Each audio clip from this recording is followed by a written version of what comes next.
Hi, and welcome to the Drum Show. I'm sitting here with the one and only Joe Testa. What's happening, man?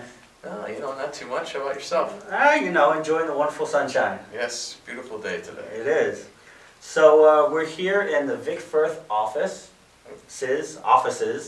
and want to interview you to let the people out there in the world kind of know about you and know about Vic Firth. Not that they don't already, but just in case if there's someone, I wonder what kind of sticks I should use, or know about Vic Firth, kind of get to know you on a personal level, and kind of what you do here. So, what do you do here? Okay, I'm still trying to figure that out. I'm the director of artist relations. Okay. For Vic Firth globally. So basically, we take on myself and my partner in crime, who's Ben Davies. Ben is out, and we got a new office in L.A., artist relations office, that we opened up about a year ago. And he's stationed out there, and then I'm here at the main office, Gotcha. where all the where Vic is and where the marketing team is based. The factory itself is up in Maine. Okay. About an hour north of Portland. Okay. And that's where all the really amazing action happens. Gotcha. This is more of the office where we make all the decisions for marketing and sales and artist relations and everything. But that's where all the real hard work happens, is up there. But down here, at least for myself and for Ben, Ben being on the West Coast and me being here, we take care of the artists worldwide. So guys who are looking for endorsements, we look through all their packages, make decisions based off of talent, personality, exposure, all that stuff, budget. So we go forward with that, and then we maintain the current roster by helping them when they need stuff, and Gotcha. et cetera, et cetera. So Which he's done for me, and he's been awesome. So, so that's how I got this video. Exactly like that. So, you did mention before, I know we had gone out to lunch a while back, and you said that you did do some playing of drums. Yeah, I never played anything of any professionals if you make money playing. I did do that, but Okay. I would never say I was on the international or domestic stage of playing. Okay. I've pretty quickly I went to school in SUNY Potsdam, Crane School of Music, and almost immediately upon graduation was fortunate enough to get a job in New York City. At the time, it was '91. I started working for a company that was called DCI Music Video. Okay. DCI Music Video was basically the first major instructional video company at the time. I think I have like two. One of Omar, and I think of Dennis. Yeah. One as well. Yeah. And those are actually later, because before that was like GAD, and, there was, they did Jocko. Oh, really? And, wow. yeah, Okay, it was pretty cool. So anyways, I was there for about 8 months before another company in Florida, in Miami, called CPP Bellman, at the time, bought DCI. Okay. And at that time, I was young, I didn't really, what was I going to do? Right. So I went with them. I was offered to move down, so I did. I said, well, I got nothing to lose. So I went down, and that was great. I was down there for 5.5 years, and I got the amazing honor to be able to work for a man who I still consider one of my strongest mentors, Sandy Feldstein. Okay. Sandy was an iconic figure in the percussion drum world. He had written so many musical compositions and pieces, and a lot of educational material. And I would say it was one of the actual pioneers in instructional books for drummers and video, and then video. He saw the video and instructional video thing for what it was, and Gotcha. that's why he bought that company. Gotcha. So under his tutelage, we just blew everything up, and it got really crazy. I mean, we had video. It was amazing. We had everybody. Oh, cool. So I had known a lot of people there, and then I guess all along the way I was playing, but my day gig was in the music business, and I just befriended many of the artists, and then from there I went on and did artist relations in California for Yamaha for 12 years, and then now I'm here. But Awesome. It's been an interesting career going through, but I hang out with all the best players in the world, and it's when you do that like why would you try? It's hard. It's hard to play after you see you guys play. You know. Oh, thank you. I don't have the opportunity to practice to keep up to a certain Right. level. I just Right. enjoy it. I understand it, but Mhm. I don't have the muscle memory to do Right, it right, anymore because right. I just don't do it enough. Right. I wish I could, but between this and family, it's Hey, understandable. Yeah. Understandable. Yeah. It's a tough juggling act. I for feel sure. fortunate though to be able to still be tied Right. and watch and just and someday it'll come back. I'll be able to do it when the kids are older, you know. Right. But right now I enjoy what I'm doing. Cool. That's awesome. So, is there like some particular reason you went into like the music business? Like, how did you get started, like going into music, or was it you just saw an ad in the paper and said, "Oh yeah, I think I'll try that"? No, yeah, I was, again, everything happens for a reason, I suppose. And when I went to school, where I went to school, the percussion teacher, his name was Jim Peterzak. Okay. Another, just for me, just another blessing to happen to fall under someone like him. Mm-hmm. You know, same with Sandy. It was very fortunate for me because he was very well connected throughout the drum business. Okay. A lot of his students have gone on to work in the industry. Gotcha. And that school, particularly in Potsdam, is known really for putting out lots of music educators. Oh, okay. It's a really good school for Wow. for Okay. people who want to be music teachers to go to. My thinking, Right. being young, you know, thinking, well, my father said you can do whatever you want. I wanted to go to LA and be a drummer. Okay. That's what I wanted to do. Makes sense. And my dad said you can do whatever you want after you get a degree in something.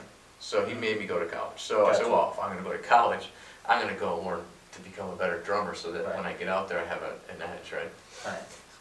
So I go to this school and I'm thinking, well, I'll be a music teacher and I'll do that in the day and I'll play at night. That way I'll be able to work wherever I want. Makes sense. Seems like it makes Right. sense.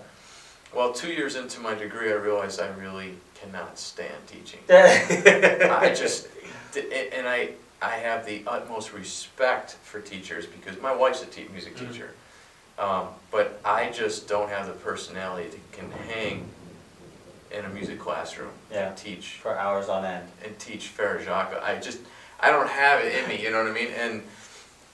But it actually made me appreciate what those people do every day. And the ones that do it well, like my wife or many of the other people that we both know, even yourself teaching privately, is just, my respect for that is just, because I cannot do it. I just don't have it in me. So I changed my degree and I just said, I'm going to just get into music, I'll see if I can get into the music business. And because of Jim Peterzak, he made the initial contact for me at DCI, who was the guy that was running that, was also a former student of his from years before that. Cool. So, Yeah, definitely. I see it's kind of like a domino effect. Yeah, it's type of thing. Pretty interesting kind of thing the way that works. You know, it's just fate or whatever you want to call it, you know, God or whatever you want to call it. You know? Right. That's So, awesome. yeah. That's awesome. Now I know this is a kind of a tough question because I know you love all drummers. You know, especially being, you know, in the job that you're doing and stuff. There's like a certain drummers that kind of have stand out throughout time for you, like a top 3 of drummers that you're like, those are like, because I've seen some pictures in your office that are just, they're great, you know. Yeah. And I'm just wondering if there's like, you know, some people that you've met along the way that you're just like, man, I am so happy and so fortunate that I was able to meet and see this person play. Yeah, there's a bunch. I'm sure. And once you start naming some, you always leave somebody out. Right, I of mean, course. like, you know, meeting Elvin, Right. would, you know, being able to say that I was friends with Elvin, just meeting him was amazing. But to be able to be invited to his house and hang with him and his wife Keiko, and she's cooking for you. I mean, you kind of sit there and you kind of, wow, I'm with Elvin Jones. It's a little surreal. It's just, you know, and you know, now he's gone and passed on, and you know, and that's sad. But I have that in me, that memory is burned into me, like it's just amazing. Forever. And there's Steve Gadd. Right. I mean, Steve. What's funny is Steve and I are both from the same hometown. Oh, okay. Obviously, he left way before I was, you know, Mm-hmm. even knew what a drumstick was. But he was a hero of mine growing up because he was from Rochester, which is a pretty small town, and he was like the drummer's drummer, like Right, everybody. Everybody, you know, right. knows Steve. And so I got to finally meet him in 1995 in person, but I always felt a connection to him. You know, you build that stuff inside you because we're from the same hometown. Right. But it's great. I mean, just being able to call Steve. I mean, Steve's always been a good. Him and his wife Carol and his kids. I mean, they're just great people. He's not just a great drummer. He's a great person. And most of the guys I deal with are great people. Yeah. It's funny that the more legendary these guys are, the nicer they are. Like it's hard to believe it, but guys who are that good are really humble. Yeah. And they're really into giving back, and they're just genuinely nice people. They're not arrogant like you would think. Right. Some people who haven't done even half like even a fingertip of what these guys have done have this arrogance about them. And you meet these guys and they're just like, you know, they still want to learn. They still and they love giving back, and it's pretty really cool. Yeah. I mean, there's a lot of other guys, man. Oh, I'm sure. But no, those are two, I mean, just two big names, and that's, great stories that you'll always, have to cherish. You know what I mean? I mean, to be able to, there's something like Rick Murata, Jerry Murata, having met Earl Palmer.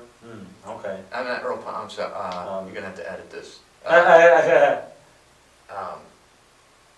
No, yeah, it is Earl Palmer.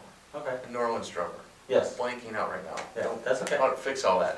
But, Earl Palmer, actually a very funny story about Earl. We would, when he was alive,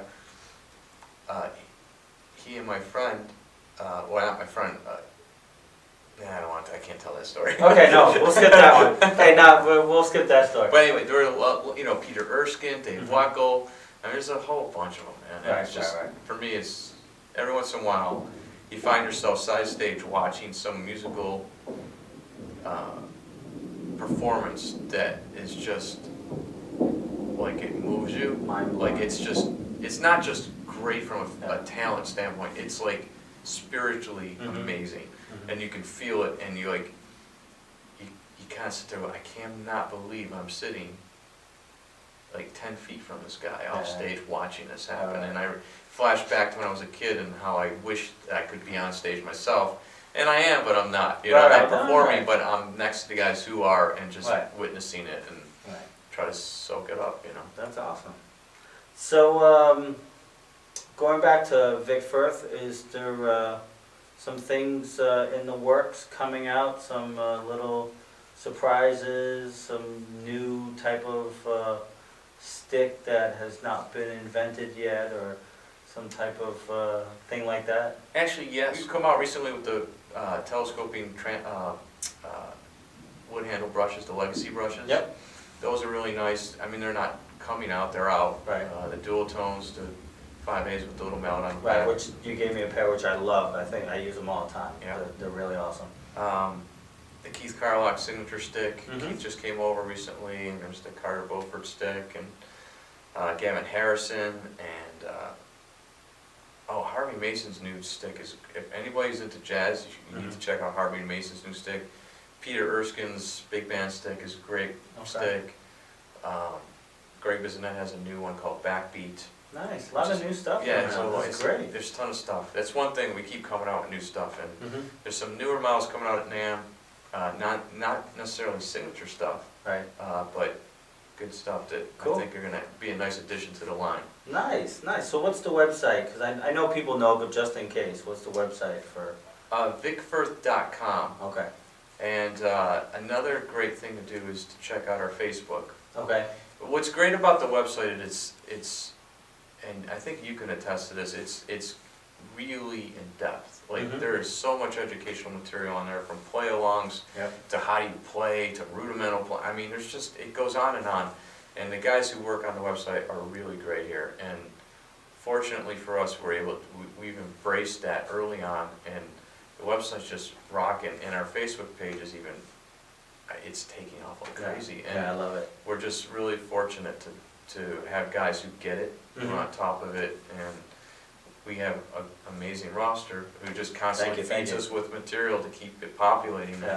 You know that Facebook's a monster. Yeah. If you don't keep feeding it, it will starve and die. Right. So we have so many great guys we can keep feeding. There's a lot of chum to throw in the water, and people know that if you go to vicfirth.com or you go to our Facebook page, you're going to get a plethora of information. Ooh, good word. Good word. I like that. That's good.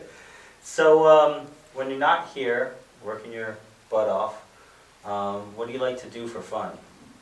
Well, I would like to play again, but like I said, there's not much time for that. I have 4 children at home, small children. Okay. So I'm quite busy at home Uh-huh. with them, and I'm at that stage where it's about a little bit more about them in my life. You know, like Right. they need dad, and they need that. When I'm home on the weekends, I like to spend it with them because I do travel a lot. So Right. when I travel, I'm away a lot. So when I am home, I try to spend it with them. So that, I would say right now, in this part of my life, that's probably my major focus. Wow. Outside of work. Cool. Now, what do you do with your kids? Like, what are the age range? The oldest at this time is 7. Okay. The twins are 5, and the baby's 4. Okay. So there's just more, Hanging. hanging, fooling around, doing, you're Yeah. a dad. So, Yeah. try to get them to play the drums a little bit. My wife's a violinist and a pianist, so she Okay. teaches them a little bit of that. Oh, cool. They're into dance, they're into, Nice. gymnastics, so, Nice, well-rounded. yeah. Awesome. So, Cool. Well, there's been another episode of The Drum Show. This is Joe Testa, my A&R guy from Vic Firth. Go check the website, vicfirth.com. Thank you again for doing the show. I really appreciate it, for having me and The Drum Show here at Vic Firth. well, thank you for having me. No problem. And we'll catch you guys next time. Thanks a lot.